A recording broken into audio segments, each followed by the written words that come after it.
नमस्कार दोस्तों, मैं आपका स्वागत करता हूं मेरे चैनल पर जिसका नाम है ग्रोनोलॉजी। और आज आपके लिए मैं एक वीडियो लेकर आया हूं जिसमें मैं बात करूंगा कि हमें घर को ख़रीदना चाहिए या उसे रेंट पे लेना चाहिए। तो हम अलग अलग एंगल्स देखेंगे कि कैसे हम डिसाइड कर सकते हैं कि हमको घर को ख़रीदना है या घर को रेंट पे लेना है। ठीक है, तो आइए शुरू करते हैं। तो जब भी घर खरीदने की बात हमारे मन में आती है तो वो सिर्फ दो रीज़न से आती है। पहला, हमारे मन में इमोशनल एंगल होता है घर को लेकर, और दूसरा फाइनेंशियल एंगल हो सकता है। जो लोग थोड़े कैलकुलेटिव हैं उनके लिए इमोशनल एंगल में क्या चीज़ें आ सकती हैं कि कई लोगों को लगता है कि यार हमारा घर अपना होना चाहिए, हम अपने घर में रहने चाहिए, है ना। अपना घर तो आखिर अपना होता है। दूसरी चीज़ है कि हमें बचपन से सिखाया जाता है, हमारी सोसाइटी से हमको क्या चीज़ मिली है। हमको ये मिला है कि अगर आपके पास अपना घर है तो आप एक अच्छे वेल सेटल्ड आदमी हैं, आप सक्सेसफुल हैं। और अगर आपने खुद से अपनी मेहनत से ख़रीदा है तो एक मेज़र होता है वो हमारी सक्सेस का। मान लीजिए किसी एक फ्रेंड ने एक अच्छी सोसाइटी में घर लिया, हमने उसका घर देखा, हमें बड़ा पसंद आया, तो कहीं ना कहीं हमारे मन में इच्छाएं होती है कि यार काश हम भी उस घर में रहते, कितना अच्छा घर था, है ना। तो ये दूसरा रीज़न हो सकता है घर खरीदने का। और तीसरा रीज़न हो सकता है कि जब हम अपने आप को अपग्रेड करने की कोशिश करते हैं तो हम सबसे पहले क्या सोचते हैं कि हम गाड़ी कौन सी खरीदेंगे, दूसरा हम घर कौन सा खरीदेंगे। तो घर में हम वो देखते हैं कि अब किसी सोसाइटी में, अच्छी सोसाइटी में हम अपना घर लें जहाँ पर अपनी पार्किंग हो। पहले हम पार्किंग के लिए बड़ा लड़ाई झगड़ा हो जाता था, ढूंढना पड़ता था पार्किंग को। होता है नॉर्मली दिल्ली में अगर आप हैं तो चाहते होते हैं कि हमारे पास ऐसा घर हो जिसकी अपनी पार्किंग हो, है ना। और अच्छी सोसाइटीज़ में जैसे हम देखते हैं एमिनिटीज़ अच्छी मिलती हैं, जैसे स्विमिंग पूल हो गया, जिम्नेशियम हो गया, क्लब हो गए। तो ये बहुत सारी चीज़ें हमें अट्रैक्ट करती हैं और हम सोचते हैं कि काश यार हम चलो अपने आप को, अगर हमारे पास पैसा है तो क्यों ना हम अपने आप को अपग्रेड करें, है ना। तो ये सब है इमोशनल एंगल। तो इमोशनल एंगल की मैं बात नहीं करूँगा, सबका अपना हो सकता है। आप सोच सकते हैं, आप डिसाइड कीजिए। अगर आपको लगता है कि आपको अपना घर खरीदना चाहिए तो बेशक खरीदिए। पर अगर आप कैलकुलेटिव है और सोचते हैं कि क्या घर खरीदना मेरे लिए एक अच्छी इन्वेस्टमेंट है या नहीं, तो हम फाइनेंशियल एंगल पे आते हैं। और वहाँ पर मैं आपको कैलकुलेट कर कर दिखाऊंगा कि कैसे हमारे घर हम जो प्रॉपर्टी हम लेना चाहते हैं तो वो प्रॉपर्टी को ख़रीदने में ज़्यादा बेनिफिट है या फिर उसको रेंट पे लेने में ज़्यादा बेनिफिट है। तो हम आ चुके हैं मेरी कंप्यूटर स्क्रीन पर। यहाँ पर मैं दो कॉलम बना देता हूँ, बाय का और रेंट का। तो यहाँ पर हम कुछ चीज़ें एज्यूम करेंगे, जैसे कि प्रॉपर्टी की वैल्यू और उसका रेंट, कितने सालों के लिए हम कंसिडर कर रहे हैं, मींस बेसिकली टाइम। थर्ड चीज़ जो हम कंसिडरेशन में लेंगे वो लेंगे कि हम किस टैक्स स्लैब में आते हैं। ये चीज़ें हम दोनों में सेम रखेंगे। तो वैल्यू हमने अपने दिल्ली के हिसाब से, मैंने 2 BHK की जो भी हमारे दिल्ली में रेट है उसके हिसाब से मैंने कैलकुलेट करने की कोशिश की है, तो वही लेंगे। तो वैल्यू प्रॉपर्टी की मान लीजिए 75 लाख है, 75 लैक्स, और उसका रेंट है अराउंड 20,000। तो इतनी प्रॉपर्टी पर इतना ही रेंट आराम से इतना हो सकता है रेंट। टाइम हम देखेंगे कि 20 सालों में जो प्रॉपर्टी की वैल्यू है, और 20 साल तक अगर हम रेंट पे रहते हैं तो टैक्स स्लैब मैंने लिया है 30%। यदि हम 30% टैक्स स्लैब में है तो यहाँ से हम कैलकुलेट करने की कोशिश करते हैं कि आगे क्या क्या चीज़ें होंगी। तो ये एक्सेल शीट मेरे सामने खुल गई है। यहाँ पर मैं आपको बताता हूँ कि सबसे पहले मैंने यहाँ पर दो कॉलम्स बनाए हैं। एक में मैंने रेंट लिया है, एक में मैंने बाय लिया है। Monthly rent as per assumption 20,000 है, टैक्स बेनिफिट उस पर 30% है। नंबर ऑफ़ ईयर्स जो हमने कैलकुलेशन के लिए लिए हैं वो है 20। ठीक है, चलिए कैलकुलेट करना स्टार्ट करते हैं। तो इफ़ेक्टिव रेंट यहाँ पर क्या होगा, जैसे अगर मान लीजिए 20,000 मैं मंथली अपना रेंट पे कर रहा हूँ और मैं 30% टैक्स स्लैब में आता हूँ, तो HRA का बेनिफिट मिला के अगर मेरे को 30% टैक्स स्लैब में हूँ तो मुझे HRA के अंदर टैक्स बेनिफिट मिलता है, और 30% मेरा जो है वो डिडक्शन हो जाता है उसमें, जितना भी मैंने रेंट पे किया है। तो अगर 20,000 का हम 30% देखेंगे तो वो 6,000 मुझे उसमें डिडक्शन मिलेगा अपने टैक्स में, और इफेक्टिव रेंट जो मुझको पे करना पड़ेगा दैट इज़ 14,000। अब अगर इसको मैं एनुअली देखूं कि एनुअली मैंने कितना रेंट पे करा है, तो 14,000 into 12 that is 1,68,000। Okay, next है एनुअल इंक्रीमेंट भी होता है। अभी एनुअल इंक्रीमेंट कई जगह पर 5 होता है, कई जगह 7% होता है, कई 10% होता है, depending on the property and on the landlord. तो मैंने जो एवरेज लिया है वो लिया है 7%। कई बार 10% बढ़ता है, कई बार ये नहीं बढ़ता है, तो कई बार 2 साल में 10% बढ़ाते हैं, तो ऑन एन एवरेज 5 से 7% ही बैठता है। अगर मैं इसको 20 सालों के लिए कैलकुलेट करता हूँ कि मैंने 14,000 हर महीने रेंट पे कर रहा हूँ और एनुअल इंक्रीमेंट उस रेंट में 7% का हो रहा है, तो मैं अगले 20 साल में कितना रेंट पे करूँगा। तो ये सिंपल फ्यूचर वैल्यू का फॉर्मूला मैं लगा देता हूँ यहाँ पर, और जब फ्यूचर वैल्यू का फॉर्मूला लगाता हूँ तो ये बहुत ईजी से मेरे को एक अमाउंट बता देगा, 68,87,243 रुपीज़। ओके, तकरीबन 68,87,000 के आसपास हमने रेंट को पे किया। ये मैं फ्यूचर वैल्यू का फॉर्मूला कैसे लगाते हैं, कैसे इसको यूज़ कर सकते हैं, ये आप मेरी आगे आने वाली वीडियो में देखेंगे। नेक्स्ट वीडियो मैं फाइनेंशियल मैनेजमेंट के ऊपर बनाने वाला हूँ, तो जल्दी से सब्सक्राइब बटन दबा देना और बेल आइकन ज़रूर हिट कर देना, क्योंकि बहुत इंपॉर्टेंट होने वाली है। आपके जितने भी लाइफ गोल्स हैं वो सब मैं बताऊंगा कि कैसे हम उसमें उन गोल्स को अचीव कर सकते हैं और कैसे हम अच्छी फाइनेंशियल मैनेजमेंट करके लाइक रिटायरमेंट, लाइक बच्चों की शादी, स्टडीज़, जो भी हम प्लान करना चाहते हैं हम इजीली उनको प्लान करके और अचीव कर सकते हैं। तो वो सब मैं फाइनेंशियल मैनेजमेंट की वीडियो में सिखाऊंगा। तो नेक्स्ट हम आ जाते हैं बाय वाले कॉलम में। यहाँ पर जो मैंने एज्यूम किया था अपनी कॉस्ट ऑफ प्रॉपर्टी वो थी 75 लाख। अभी कई लोगों के पास 75 लाख एकदम से नहीं होते, तो मोस्टली लोग 90 to 95% लोग 10 to 15% डाउन पेमेंट करने के बाद बाकी 80 to 85% का लोन करा लेते हैं। ठीक है, तो उसी हिसाब से मैंने कैलकुलेट करा है। बाकी आप इसको अपने तरीके से भी कैलकुलेट करके देख सकते हैं। तो अगर हम इसमें 15% डाउन पेमेंट करते हैं और तो 75 लाख को माइनस 15% करेंगे तो दैट इज़ 63,75,000, यानी 63,75,000 रुपये हमें लोन लेना पड़ेगा। और अगर हम 15% डाउन पेमेंट करते हैं तो वो अमाउंट बनता है तकरीबन 11,25,000 रुपये का। 11,25,000 हम पे करेंगे और 63,75,000 का हम लोन करा लेंगे। ठीक है, अब वो लोन किस इंटरेस्ट पे होता है? अभी जो रेट्स हैं वो थोड़े कम चल रहे हैं, पहले थोड़े ज़्यादा थे, 10 से भी ऊपर थे, पर कई सालों से जो है रेट्स बहुत कम हो गए हैं। तो जो एजम्पशन के लिए, क्योंकि किसी को 7% पे मिलता है, किसी को 8 पे मिलता है, किसी को 9 पे according to your credit score, तो मैंने एवरेज आउट करके इसको 8% के लिए एज्यूम किया है। नंबर ऑफ ड्यूरेशन वही है हमारा जो 20 साल के लिए हमने कैलकुलेट किया था। EMI जो हम उसकी कैलकुलेट कर सकते हैं, ये सिंपल एक PMT का फॉर्मूला है। ये भी मैं अपनी फाइनेंशियल मैनेजमेंट की वीडियो में सिखाऊंगा, तो जल्दी से सब्सक्राइब बटन दबा दो। क्या जाता है, दबा दो ना। तो जो EMI हमने कैलकुलेट करी वो PMT का फॉर्मूला मैंने लगाया है इसमें, और इजीली उससे मेरे को पता लग गया कि अगर 8% का एनुअल इंटरेस्ट मेरे को पे करना पड़े 20 सालों के लिए, तो मेरे को 63,75,000 के ऊपर 53,323 की EMI पे करनी पड़ेगी। लेकिन यहाँ पर हम 30% टैक्स ब्रैकेट में भी हैं। अब टैक्स ब्रैकेट में आने के बाद हमको अपने लोन अमाउंट के ऊपर जो भी हम EMI पे करते हैं और उसके ऊपर जितना भी हम इंटरेस्ट पे करते हैं वो हमारे इनकम में से डिडक्ट हो जाता है। तो अगर हम 30% टैक्स स्लैब में हैं तो 30% अमाउंट हमारा डिडक्ट हो जाएगा। तो टैक्स ब्रैकेट हमने जो 30% एज्यूम किया था वही है।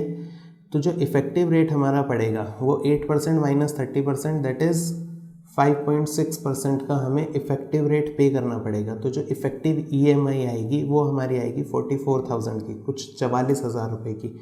ये क्यों आएगी? हम पे तो एक्चुअल में 53,000 ही करेंगे हर महीने, लेकिन हमको टैक्स बेनिफिट यहाँ पर मिल रहा है। तो टैक्स बेनिफिट के बाद जो मेरे को इफ़ेक्टिव मेरी जो जेब से गया वो पैसा 44,000 ही पर मंथ मुझे देना पड़ेगा एज EMI। ठीक है, नेक्स्ट हमको कैलकुलेट क्या करना है कि हमने इस पीरियड में, इन 20 सालों के पीरियड में हमने कितना इंटरेस्ट पे किया है। ठीक है, अब इंटरेस्ट को कैसे अब इंटरेस्ट कैसे देखेंगे कि 44,000 को 12 से गुना करना है। पहले 1 साल के लिए हमने कितना अमाउंट पे किया उसको 20 से मल्टीप्लाई करेंगे और माइनस जितना हमने लोन अमाउंट लिया था उसको माइनस कर देंगे। ठीक है। तो 63,75,000 को उसमें से हम माइनस कर देंगे, तो जो बचा हुआ मेरे पास अमाउंट आएगा वो आएगा 42,36,277, मतलब तकरीबन 42,36,000 के आसपास मैंने इंटरेस्ट पे करा इन 20 सालों में। लेकिन यहाँ पर एक और चीज़ है, अगर हम अपना घर लेते हैं तो वहाँ पर उसकी मेंटेनेंस भी हमको पे करनी पड़ती है। लाइक कोई चीज़ ख़राब हो गई है तो मैं खुद से चेंज कराऊँगा, हर साल वाइट वॉश भी होती है वहाँ पर, ठीक है। तो ये सब खर्चे मिलाकर एक मेंटेनेंस कॉस्ट भी हमको इन 20 सालों में हम उस घर में रहने के लिए पे करेंगे। तो मेंटेनेंस कॉस्ट के लिए मैंने एक एवरेज आउट क्या करा है इसको, और 0.35% मंथली बेसिस पे लिया है कि इतना हमें जो है पे करना पड़ता है। तो जो ये अमाउंट बनता है ये होता है 2100 रुपीज़ का। मीन्स इसको अगर हम 12 से गुना करेंगे तो 24-25 हज़ार। मीन्स अगर आप एक बार साल में वाइट वॉश भी कराते हैं तो भी 20 से 25 हज़ार आपका आराम से खर्चा लगता है। तो उसी के अकॉर्डिंग मैंने इसको कैलकुलेट किया। अब ये भी तो हर साल बढ़ेगा अगले 20 साल में। एग्ज़ाम्पल जैसे अगर मैं आज वाइट वॉश करा रहा हूँ और वो 20,000 में हो रही है, तो ज़रूरी नहीं है ना 15 साल के बाद भी वो 20,000 में होगी, वो वाइट वॉश भी महंगी हो जाएगी। तो एनुअल मेंटेनेंस भी मैंने इसलिए 5% इंक्रीज़ करा है, क्योंकि इन्फ्लेशन है वो हमारा 4 से 6% के हिसाब से हर साल बढ़ता है। मिनिमम वो रहता है 4% और मैक्सिमम जाता है 6%। ये मैं आपको सिखाऊंगा कि कैसे आरबीआई इसको इस इन्फ्लेशन को, महंगाई को कंट्रोल करता है। तो अभी के लिए समझने के लिए इस पे समझ लीजिए कि मेंटेनेंस जो है, महंगाई हमारी वो 5% ईयरली के हिसाब से बढ़ेगी। तो हमें कैलकुलेट करना है अगर कि कितना अमाउंट मैंने 20 साल में पे करा, तो वो मैंने कैलकुलेट करा है वही सिंपली फ्यूचर वैल्यू का फॉर्मूला लगाकर, और जो मेरे पास अमाउंट आया है उसके बाद वो आया है 8,99,136, यानी तकरीबन 9 लाख के आसपास, ठीक है। तो जो हमारी कॉस्ट थी घर को ख़रीदने की वो कितनी होगी फाइनल।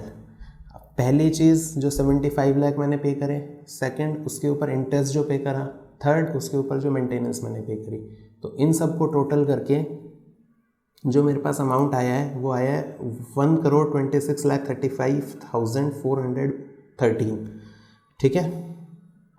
तो वापस आ गए हमारी कैलकुलेशन वाली शीट पर।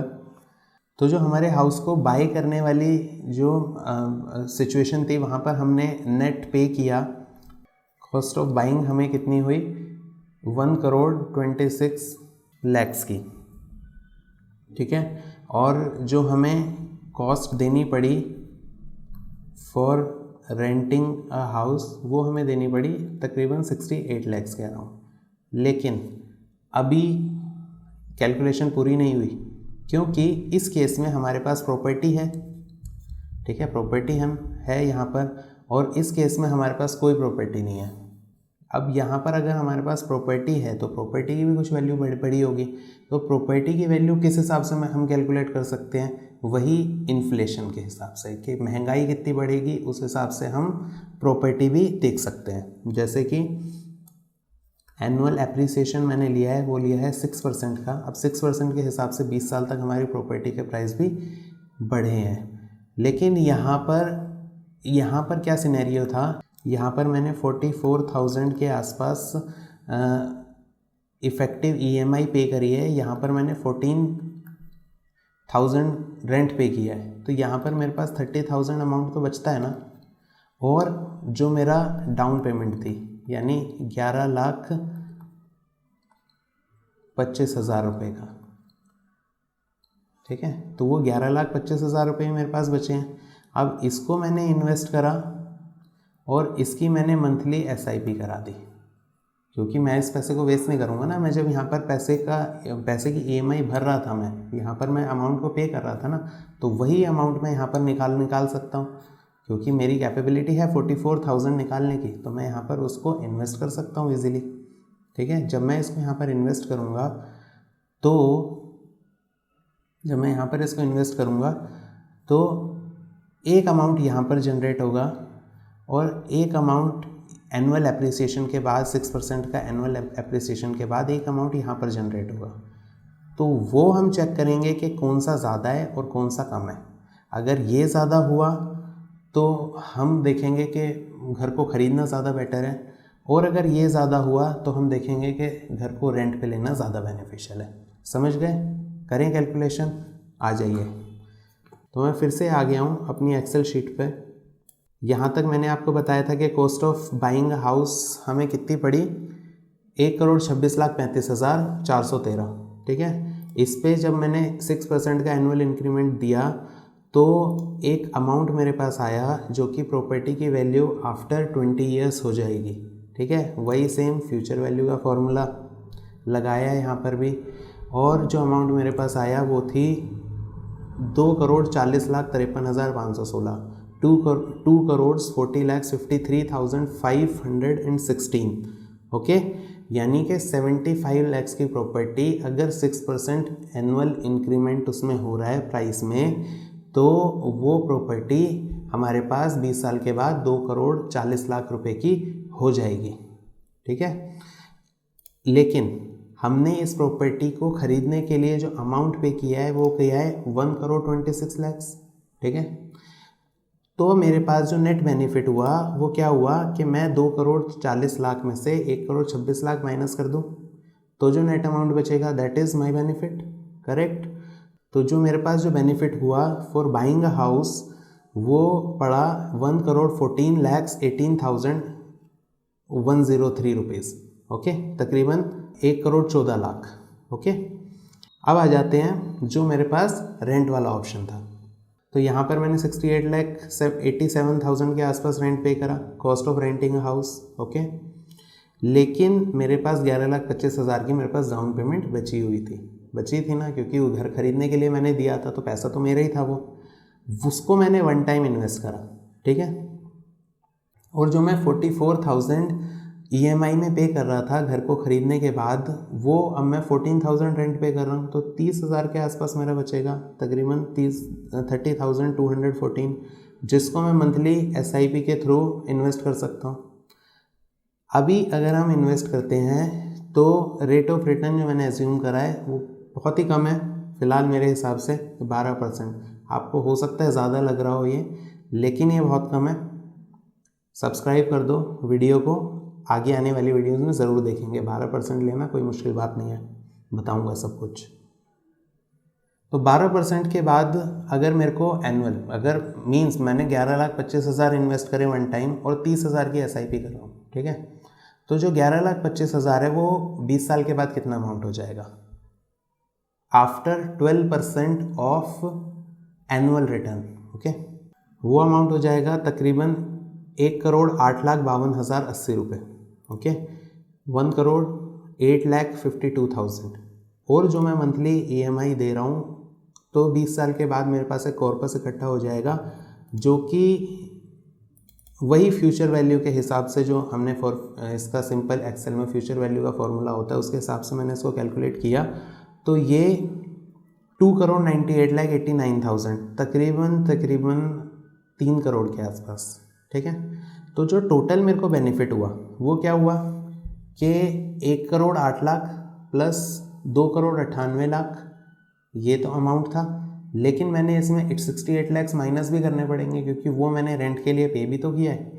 तो 68,87,000 माइनस करने के बाद मेरे पास जो नेट अमाउंट बचा वो था 3,38,53,856, यानी कि 3.5 करोड़ के आसपास। मैंने जो घर को ख़रीदा तो मेरे पास प्रॉपर्टी तो है, और जो मेरे को बेनिफिट हुआ वो था तकरीबन 1,11,00,000 के आसपास, यहाँ पर 1,14,00,000 के आसपास। और यहाँ पर जो मेरे पास बेनिफिट हुआ, यहाँ पर मेरे पास प्रॉपर्टी नहीं है, लेकिन जो उसका बेनिफिट मेरे को मिला है वो मिला है 3,38,00,000 रुपीज़ का। ठीक है, तो इस कैलकुलेशन के हिसाब से मैंने यहाँ पे कंडीशन भी लगाई है। तो इस पूरी सिचुएशन के हिसाब से यहाँ पर हमारा रेंट जो है डिसीज़न मेकिंग में व्हाट इज़ बेटर, तो जो रेंट वाली हमारी सिचुएशन थी वो जीत गई है।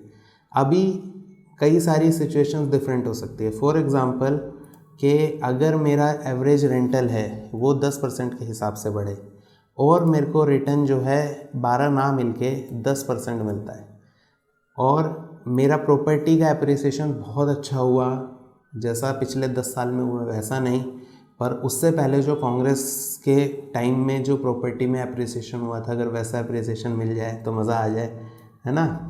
तो जो हमारे पास डिसीज़न आएगा वो आता है बाय का, लेकिन it all depends on assumption. मैंने वो चीज़ें ली हैं जो कि मिनिमम रहती हैं। तो कैसी लगी दोस्तों आपको मेरी वीडियो? अगर वीडियो अच्छी लगी हो तो नीचे दिए गए सब्सक्राइब बटन को ज़रूर दबा देना और बेल आइकन को दबाना मत भूलना, क्योंकि जो मैं नेक्स्ट वीडियो लेकर आने वाला हूँ फाइनेंशियल मैनेजमेंट के ऊपर, वो बहुत बेहतरीन होने वाली है। आपको बहुत कुछ सीखने को मिलेगा, गारंटीड। ठीक है, आपको अपने लाइफ गोल्स को मैनेज करने में, सेट करने में बहुत हेल्प होने वाली है उसमें। स्टे ट्यून, तब तक के लिए टाटा, गुड बाय।